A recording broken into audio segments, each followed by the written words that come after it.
recording. All right, so I have started recording. It is 1 o'clock. I hope everyone had a great weekend. Hopefully some of you had the day off yesterday, if not all of you. I did, and so this is my first day back, and then I'll be out for a few days for work, doing some other things, taking care of some other business, but it is good to be back with you.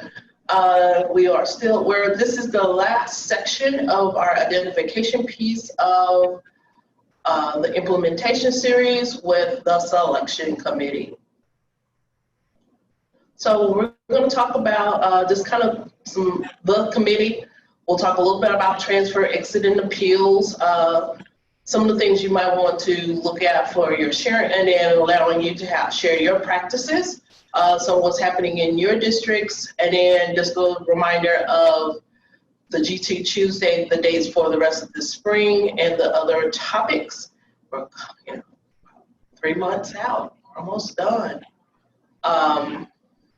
So once again, with a student assessment, just remember that we are looking at the identification procedures, progress monitoring, and then how they demonstrate or develop those and develop their diverse talents and abilities. So with our identification, how are they demonstrating that and making sure that they maintain that in your program services, or actually we're looking for a higher goal of more accomplishment, developing those skills to be to use their full potential that they have out there. So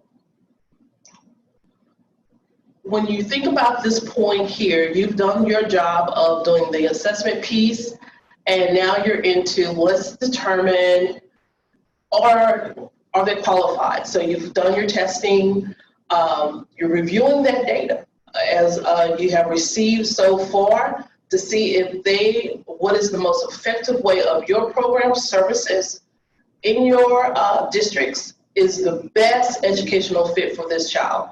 And that's done by the selection committee. And we're going to get into talking about that committee, looking at those composures. I pulled today from both the state plan and from EHBB local. So kind of looking at both of those as we move forward.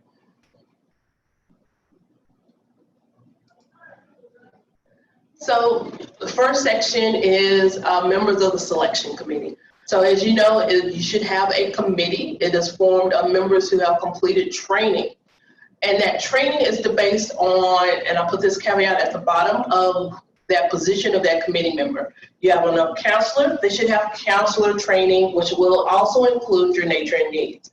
Or your administrative training, and that should also include nature and needs and identification. Now, another thing to also consider as you're building out your selection committee and you're putting those people on, depending on if it's local or if it's district, local campus, let me take that back, or district level, making sure those people who are a part of it have that training, but then also have maybe a smaller training of understanding the assessment pieces that you're using and how does that play into your program services.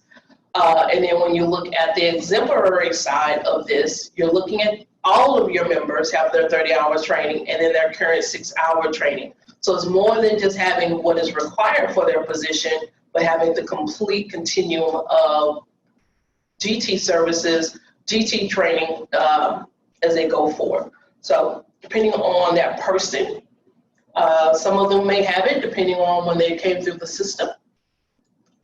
And some you might want to think, how can we build that? So and I just went to just a general district in the state that's not large, not itty bitty, but it's kind of in the middle of the road. And this is what their policy stated on selection committee. So they shall evaluate each referred student according to the established criteria, and shall identify those students for whom a placement in the gifted and talented program is the most appropriate educational setting. And they give a number, and it's composed of at least 3 professional educators who have received training in the nature and needs of gifted students as required by law. So basically, I think pretty much everyone is going to have something similar.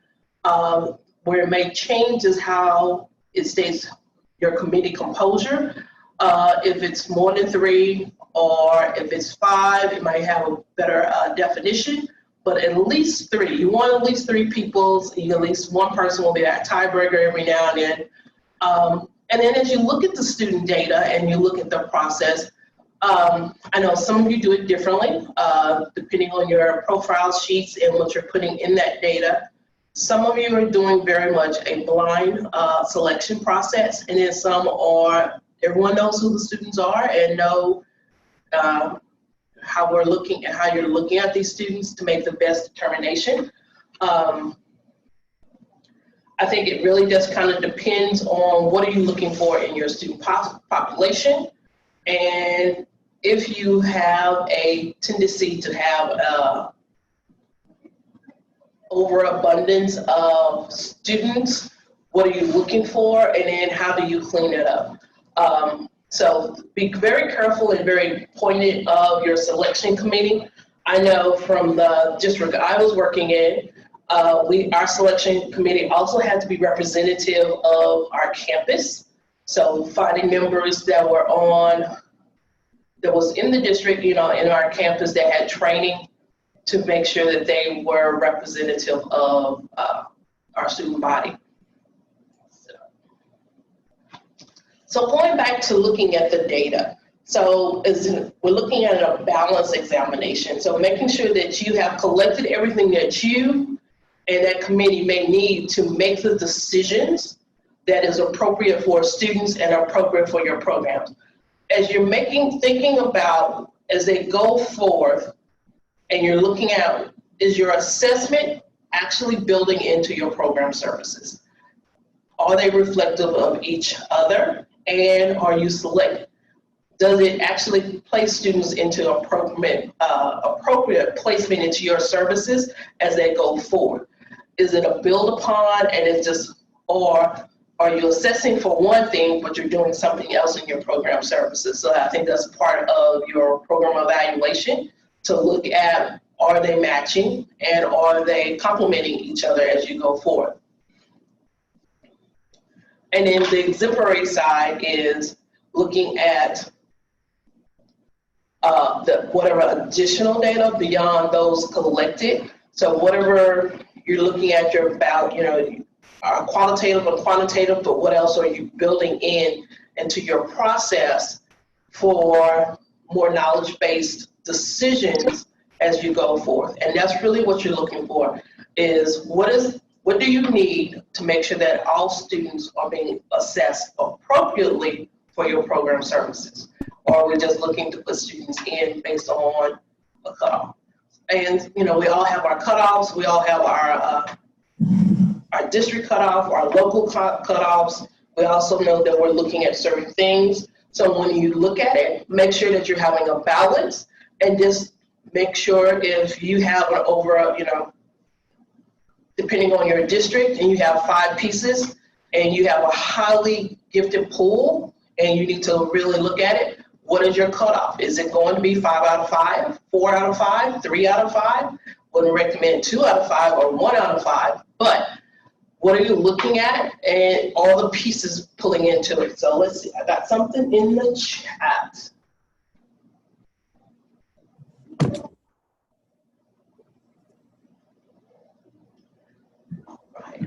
So we will come back. So Amy, I see your question on the information and requirements regarding the specifics for the separate administrator and counselor training.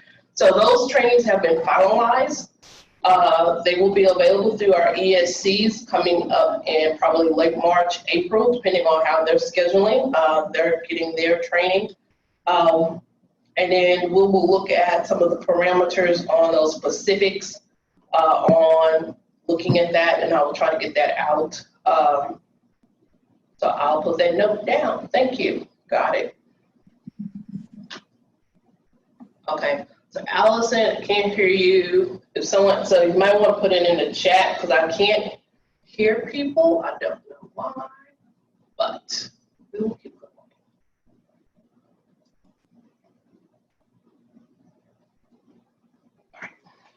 So the next piece is that final determination. And we're making that determination based on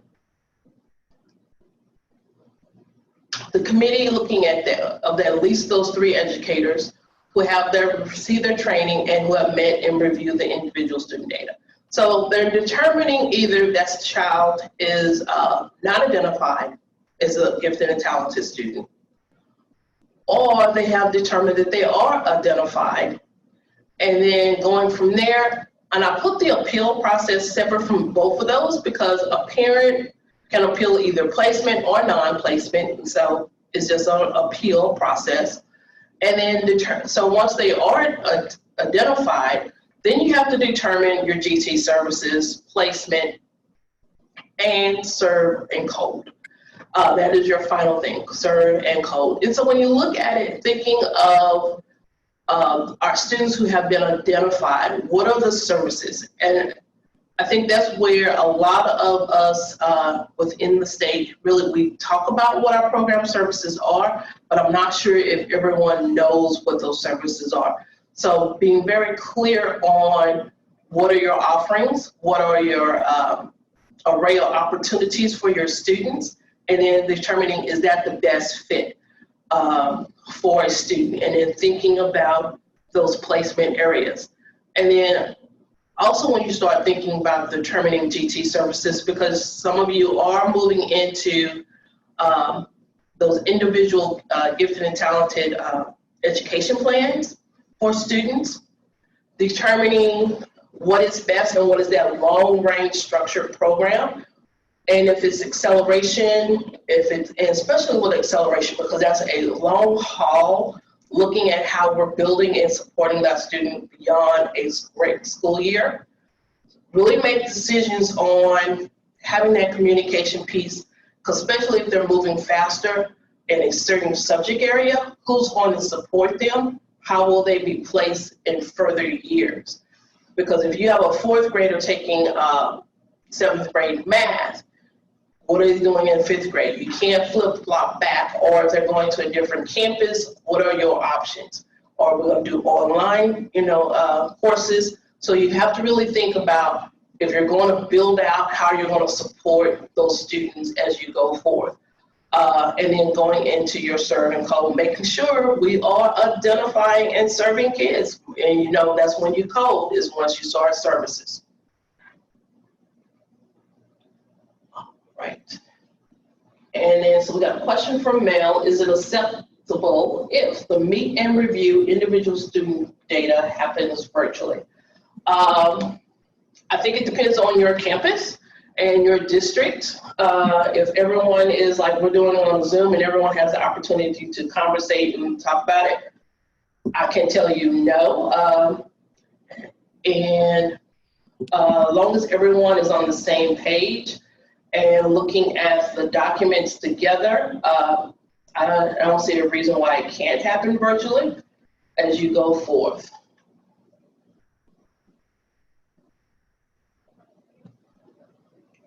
All right, I see your question, so yes, we will work on that. All right.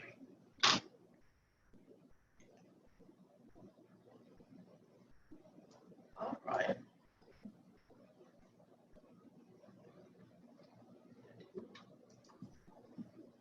There we go. All right, then the next piece is notification to parents.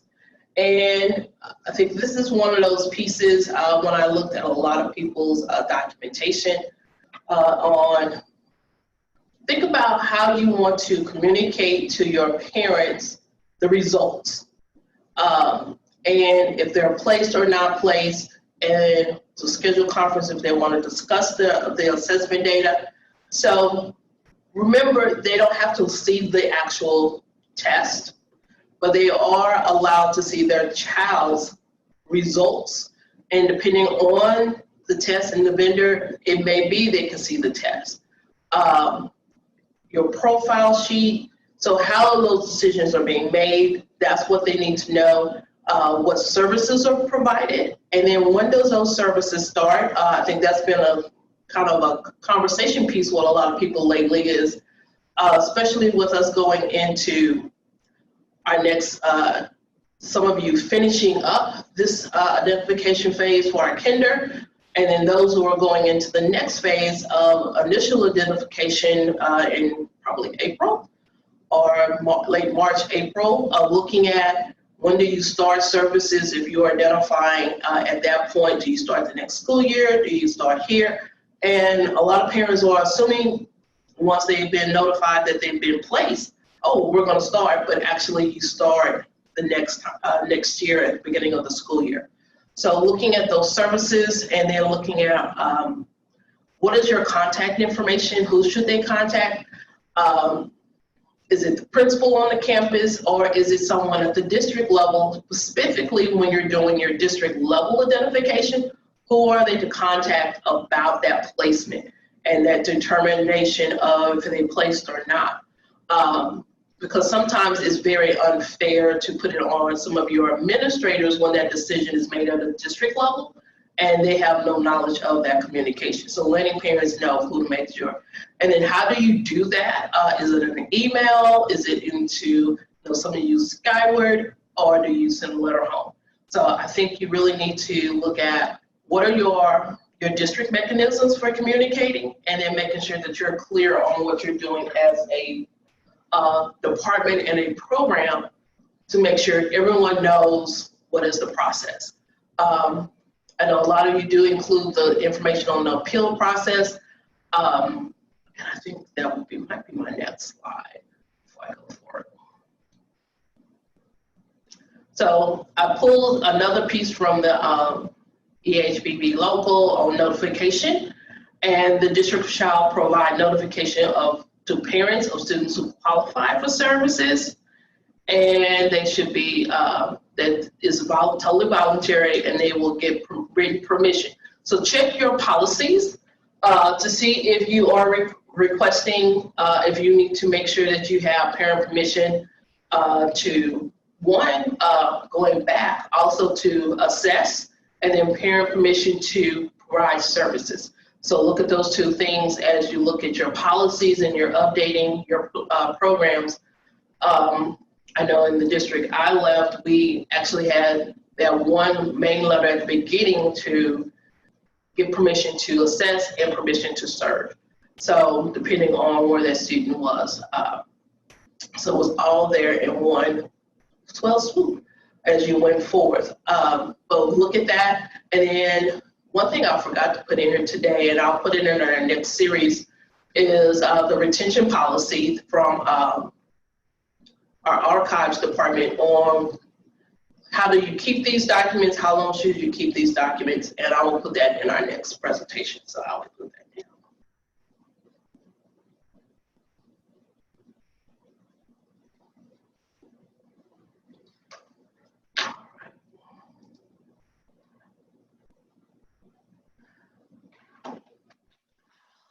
And then the vein of our assistance, transfer students, and we love our children and we love them going, being able to move with their parents and being able to find new opportunities. Here's the thing. So when you have a child transfer from either to another district in or out of Texas, we got a lot of kids who do transfer. We have children who move. And I put on the screen what are our general Texas practices. And basically a lot of you, some of you do an automatic placement. Some of you do a review of the documentation and decide to place. But then there are some that do some placement over observation, or you test and determine placement. And your testing could either happen upon enrollment. So most of you will probably have like a caveat statement within the first 6 weeks or within 30 days of enrollment. And then some says at the next testing window. And I think everyone needs to be very clear on, in Texas, there are options. And what you do determine in Mockingbird ISD does not always happen in Cunningham ISD.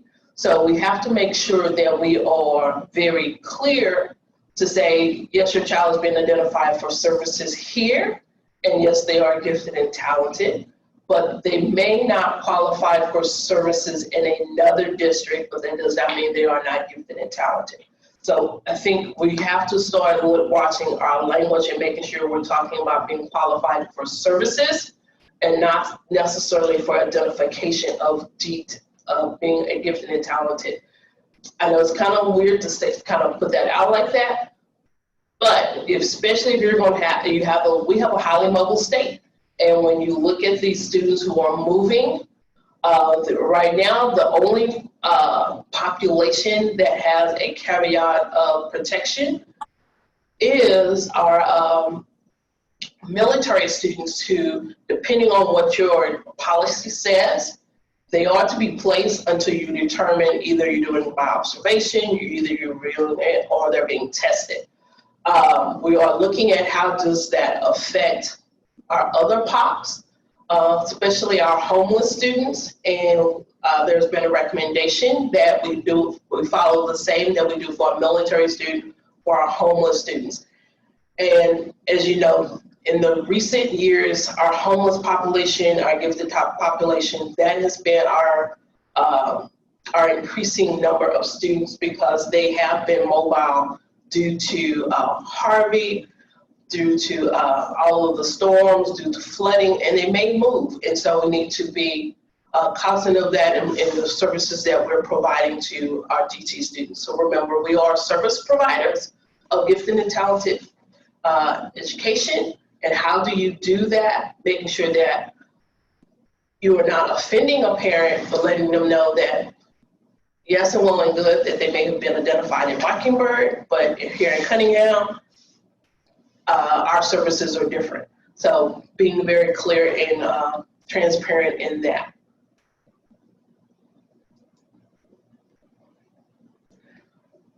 And so went back to the local, and when you look at the transfer policy and your board policy, depending on your district, some of you may just have the Interdistrict, where you list for those students who are coming from district to district and what are your procedures. But then some of you may also have the Intradistrict, where it's from campus to campus. And not referring to high, the transition from elementary, middle, and to high, but more of one elementary going from West Elementary to East Elementary may be different in their program services, especially if they're doing campus level scoring. So looking at it that way also. Let's see, got a question. So the question is is if a student transfers into our district in late spring and our testing window is not until the following fall, we don't have to test them until then, and do we serve them if they're identified until the assessment curves? So go back to your district policy, because if your district policy reads like this one, when a student identified as gifted by a previous school district enrolls, they shall review the student records and conduct assessment procedures when necessary. So theirs is basically if they need to look at some more, they can conduct assessment. It does not say that they have to wait, so that might be something to clear up. So you might want to look, what does your district policy actually says? Because I've seen some where it does say within 30 days. I've seen it the next assessment. If it's not clear, that might be something you want to clear up to make sure everyone does that. And then, no, you do not have to, if it says they are to be assessed at the next testing window, you do not have to provide services until that window. So, because you're looking at how do they fit into your program services and not to that. Unless your district policy says that that child shall be identified, I'm gonna go back,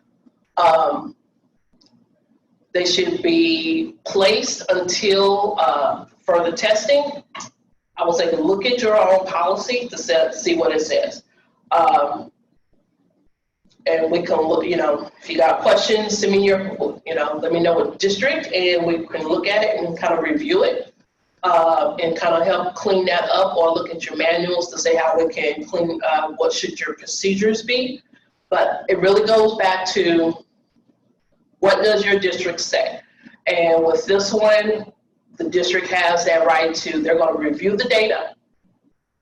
If they need to conduct some more assessments, they will determine placement. And so it kind of leaves it open. So it depends on what their procedures are that's been approved to go from that point of when is that testing. Because right now it's kind of open. So it kind of leaves you to that point of either you can do immediate assessment, or it could lead you to your next testing window. So it's kind of in limbo in this kind of language right here. So that one leaves that one open a little bit. All right. Okay.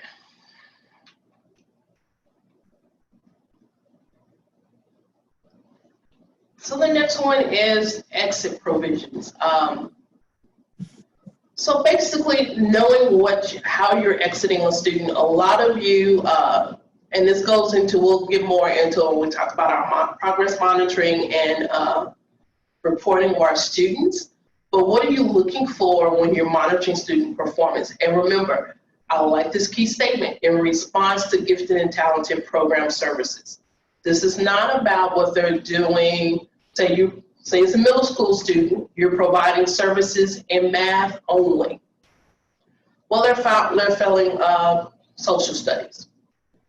You can't pull them from GT services because they're failing social studies, because social studies is not their service area.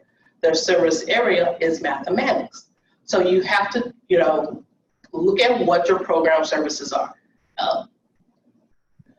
Elementary, that's where you really need to start looking at, because I know if you have a pull in, pull out, a student being pulled out at a certain point in time during the day, and that's the class, you might want to have that conversation with the teacher. Can we do something different?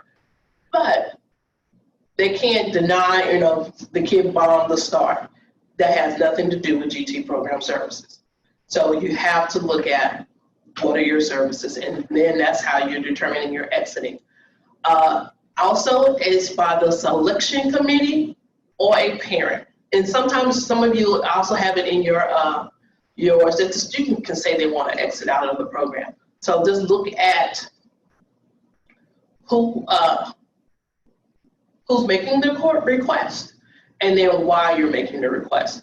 If it is based on program services and you're initiating it, I will put procedures in place, and I think we've kind of talked about it before, of looking at a progress plan, a growth plan, or something that says these are the steps that this child needs to do to maintain status in their GT services, and have it twofold, where there's some pieces from the parent, pieces from the student, the teacher's doing their part. So everyone knows if this student is not successful and to be exited from the program, you've done all that you could do, and you just did not just push them out that red door. No questions.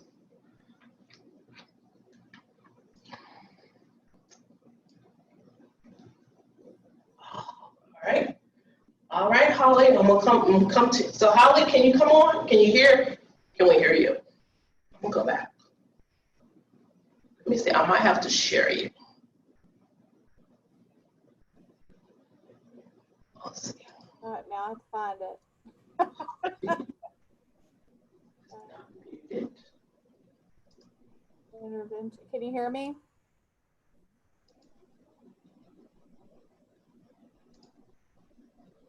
Holly? Can you hear me? Okay, I see your volume is going up, but I can't hear you.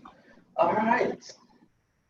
Can anybody else hear me? All right, so we're gonna figure it out. So everyone else can hear Holly, but I can't hear Holly. Okay. My system.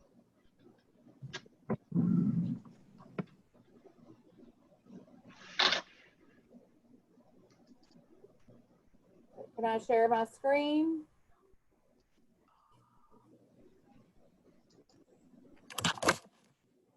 Holly, can you speak? I changed my monitors here.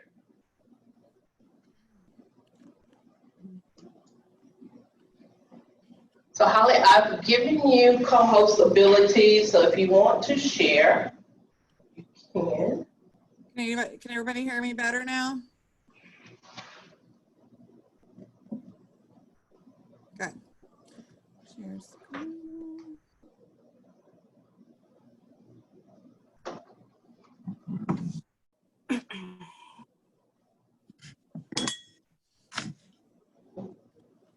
Okay, so here's our student improvement plan, and we use this a lot when we are in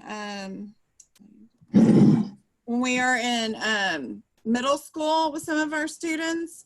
We have a whole transition that we do with all of our kids who are grouped in the GT and advanced class.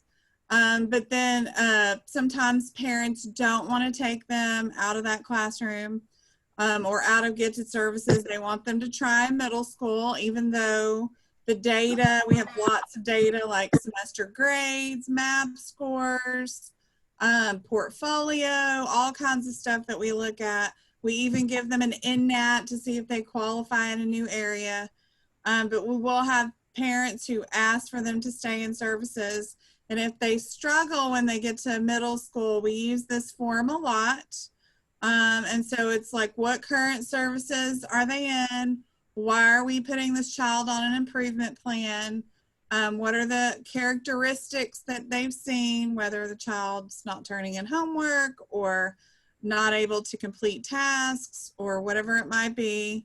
And then, so they meet with the building committee and the parents, and there's improvement plans that are implemented. A lot of it is, what is the teacher gonna do?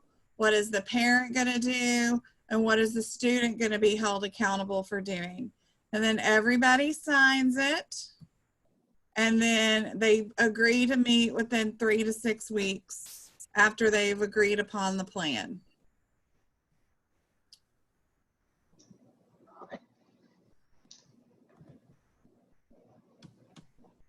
Okay, Holly, we got a question. Do you have GT pre-AP classes or GT homologous classes in middle? In middle school, they are GT self-contained. So they're only GT accelerated courses in language arts and humanities. So they take English 1 when they're 8th graders. We have 2-year accelerated math. So they end up taking algebra and geometry in middle school. And then we have accelerated science. They do 3 years of science in 2 years. And then they take bio as 8th graders.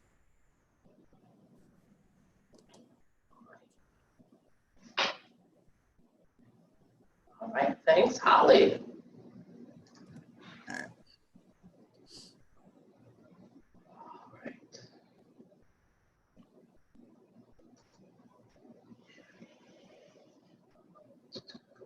Yeah.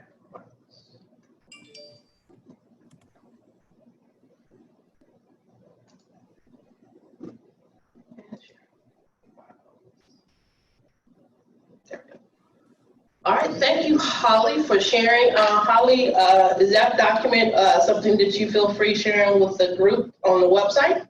Sure, absolutely. Okay, so send it to me. I'll PDF it and I'll put it up under this link later on. Thank you. All right. So the next one, after this, is appeals. And with appeals, because this is part of when most parents will either reach out to me or to the agency, is just making sure that your parents know that once that final decision has been made, they have that right to, what is their appeal process? How long do they have? What is the process? And if you're doing it over the summer or over spring break, know what you're setting yourself up for. You might want to allow for those days that you know that parents and people are traveling and you're out of the office to make sure that they are there. And they are to make their appeal to the selection committee. And that's where, as I said, sometimes they're reaching out to the principal, they're calling me. And basically, I'm like, there's not really not anything I can do to help them at this point in time. At this point, I can just tell them, you know, this is what you can find. Here's the state plan. Look at your district policy. So let them know what is the process. Make sure that they know it's clear on, it should be in writing, how, what are those procedures, you know, as they go forth, and what is your grievance policy. A lot, when you look at appeals right now, it may be more around identification, but then there are a few that are around program services and the services that you're providing, especially if you have students who, parents who are very in your buildings watching the services that our students are receiving and are not clear on how should that look. So that's another point of make sure parents have an understanding of what are your program services. How do you provide services? Is it a pull out? Because if they go in the regular classroom and their child is being pulled out for an hour a week or 30 minutes, 2 times a week, they need to understand it will not look the same in the regular classroom. Or if that regular classroom teacher is to provide differentiated instructions and adding that depth and complexity, what does that look like? How should it be evident in either their grades, their when they look in the system? How should a parent see the differences for GT services compared to what their child is receiving maybe the month before? So be very clear on what should they be looking for as they move forth. And as you go forward, don't put yourselves in too many loopholes, but make sure it's out there. So does anyone else have something to share or with their program services and what they're looking like out there?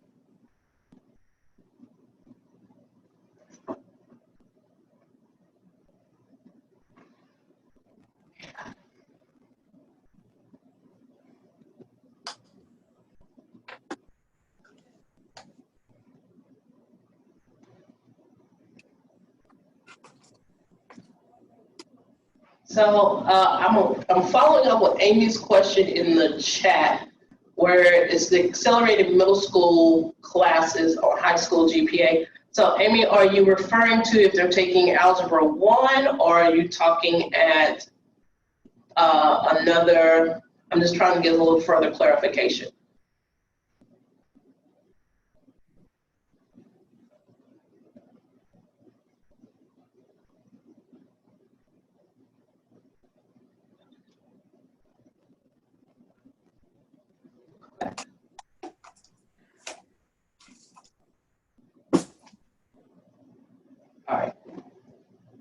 All right, great.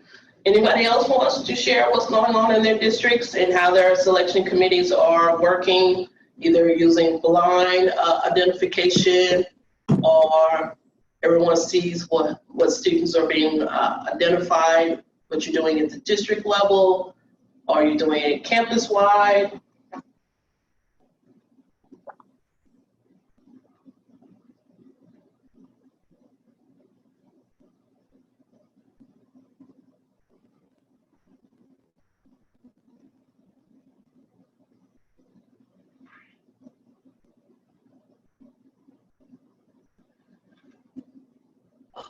Okay, so going to Jessica's question on parent permission. So currently at the moment, parent permission is not a state requirement, but it depends on your local district policy.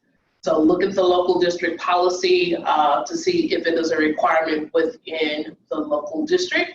The example I pulled from the district here, it is a requirement from that district for them to give permission to, one, to assess, and then one, to serve. So it depends on the local district for that one.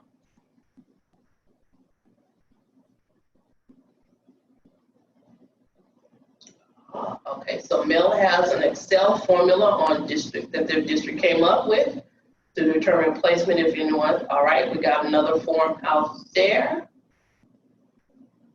So Mel, do you have that up? Do you want to share it now, or do you want to share later?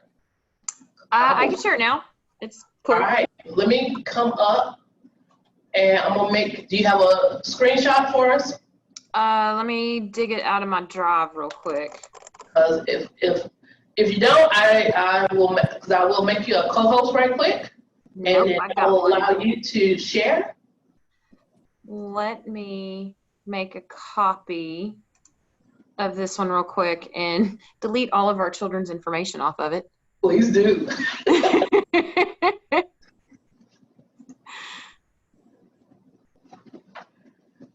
All right, so I'm going to make sure while she's working on that, are there any other questions in the chat? I'll make a list. We're doing good today.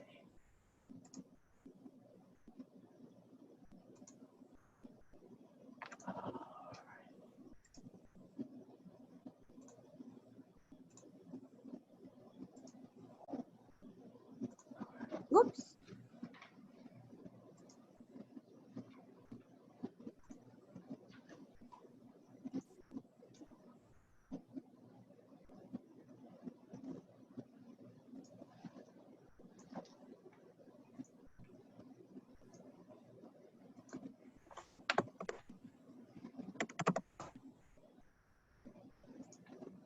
Sorry, I have a lot of campuses in here that I'm deleting.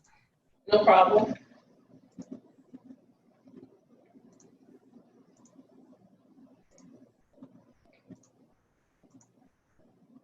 All right.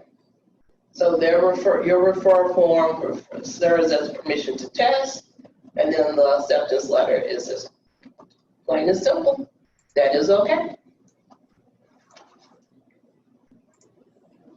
Yeah, every district does not have a policy on parent signature.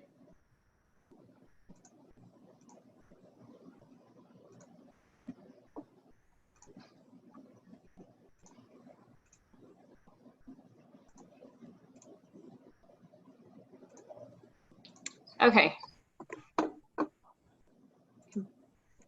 This is the link to the spreadsheet. Thank you.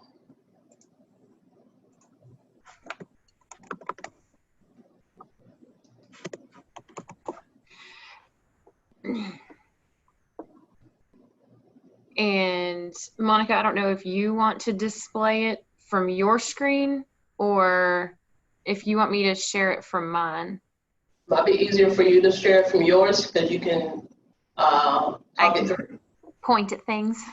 Yep. Okay, so how do I do that? Let's see. So when you see the ID at the top, kind of scroll there, you should be able to do a new share. New share ID. Do you have the little green bar? Yes. Is the green bar expanded where you see mute stop video post? No. Kind of hover over that green bar and it might drop down or open up. Let's just make this guy bigger, shall we? Hovering. Or use the share screen button at the bottom. Share. Gotcha. Yours is at the bottom. All right. So we're going to share this puppy right here. There we go. Okay, so this is a blank screen, and we fill in with, the kids' basic information, and then the tests that we use are math and reading, NNAT 3, Torrance, and then we have a GT teacher / parent / even the kid takes it survey that is based on overexcitabilities. And I have minimum scores listed here, but those aren't black and white scores. They're just kind of gray scores. And so what we ended up doing was we came up with a formula. And so in column N is where we put that formula. And you can see the mess up here. And up here we've got, I'm going to click on it 3 times. There we go. So now you can see which scores are coming into effect in this formula.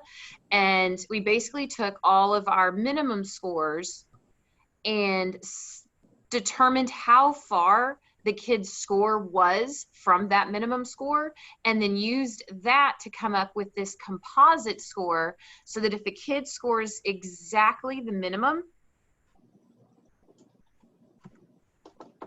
in every category, then this value here in column N turns positive. If they miss one score by just a little bit, it turns gray, like a kind of a lighter shade of purple actually. And so for us, a dark purple indicates that they have automatically qualified for placement in our GT program, whereas a gray indicates that we need to have a conversation about that kid.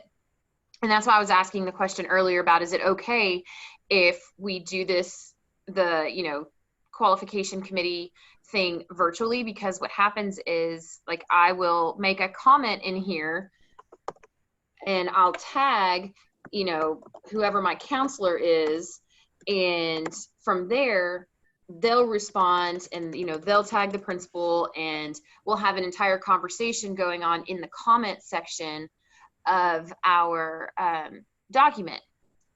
And so it's kind of nice because we have complete record up here in the comment section of our document, which I'm really going to hope is empty. Yeah, okay, good. That was the one thing I didn't think about needing to delete. But so we would have this huge history over here in the comment section where we could see, you know, if a parent did come back to appeal and we saw that the kid was gray, then we could go back into our comment section and see what was originally said, you know, when discussing that kid. And then what this also enabled us to do was, let's say, you know, they took, say our GT surveys were only a 2, but their MAP was, well, I guess it wouldn't be 100, it'd be 99. And say their NNAT was just off the charts. Well, now, even though they didn't make a qualifying score there, and let's say this was even in like an 85 or something, you know, they didn't make a qualifying score here, but they so made qualifying scores here and here that they're going to qualify for GT. And then this year we started this new thing where we wanted to know our kids who were not necessarily GT, but needed academic advancement. And so we did kind of a similar formula, except this time only taking into account the academic pieces. So in this case, for advanced academics math, we look at math and NNAT. And then for advanced academics ELAR, we look at math reading and NNAT.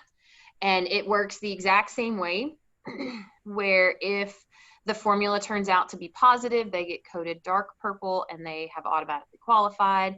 And if, let's see, so for reading, let's say their NNAT was, get it low enough. Oh, see right here, it went to 0. So that's an automatic qualification. That should be dark purple. My formatting must be off. Formatting's off. That should be light purple. But so with this slightly negative value, this should be a light purple. And this is a conversation as to whether or not they qualify for advanced ELAR, but they do definitely qualify for advanced math.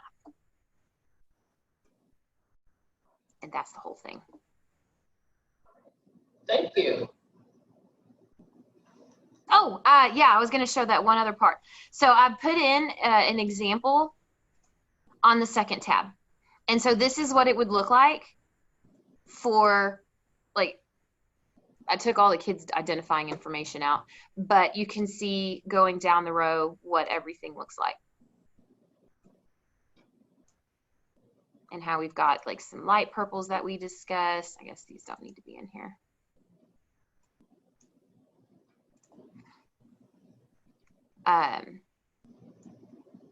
Yeah. So that's just what it looks like filled out. Okay, that's all I got now. All right, thank you. That was great. All right.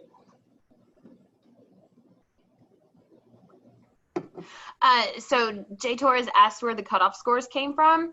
It was locally decided. We wanted to go for about the top 10% on all of the different assessments. And so that was how we got to the 90 percentile on MAP, and then the 120 on NNAT, and the 114 on Torrance.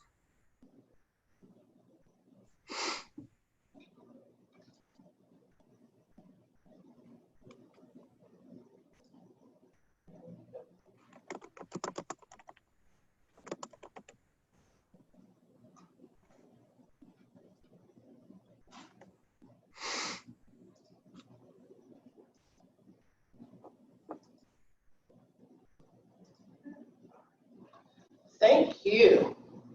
If you would like, you send us a screenshot of that link, and if you, is that link shareable, or what I'll do is I'll do a clean version for everyone so that you can see that formula out there, and maybe PDF it, but I'll clean up your link and put it out there for everybody.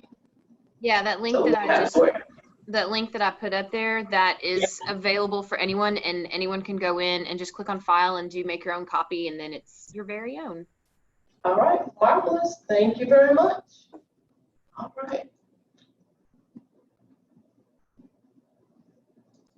All right, so we have just finished completed identification. So I can't even remember what was the next one. But as you see, we're almost done. So we got placement options, talking about curriculum, equitable services, progress monitoring and reporting, acceleration, and then we will also get into small and rural schools, and then also look at charter schools and gifted and talented education. So those are our up and coming topics. Here are our next dates. We are done with today. So we have 6 more to go. I hope everyone is finding and sharing that the links are posted on our resources page where all of the other videos are. Once this video is complete, I will post it in a few. Actually, I have, I think I did complete accessibility on this PowerPoint, so it should be ready to go as soon as we are done. I want to say thank you to those who shared today, and let me get to the chat. Someone else. Oh, you're welcome. Thank you, because I've been thinking about, because as we get through this series, is this something we want to continue for next year? And what would it look like for next year? Or would it be more of an open platform for people to have an opportunity to conversate? I see, yes. And then, so if there are some other topics you want to address for next year, send them to me. This is our platform, and if there's something we want to delve deeper into or retouch for next year, we can do that. So thank you for your participation. Thank you for showing up every other Tuesday. So that will lead us to the last slide. Well, almost last slide. So I think we kind of answered all the questions as secondary next year. Yeah, okay, secondary. I hear you. And for those who do not know, I was a middle school teacher, so I do have secondary at the heart. So yeah, we can have those conversations about secondary gifted and talented programming services. Yeah. If you haven't heard, also next year, we're doing adapting to complexity training for secondary. So look for that coming in the fall. And all right. So as you know, our next one is March the 10th. February is almost over. Happy Black History Month. We will be meeting at 9 a.m. And thank you once again. I hope everyone has a great week, a great weekend. I hope everyone had some good loving last week on Valentine's Day, either on yourself or was a significant other. But happy belated Valentine's Day, happy President's Day, and happy week. And I will see you again in March. Bye, everybody. And where?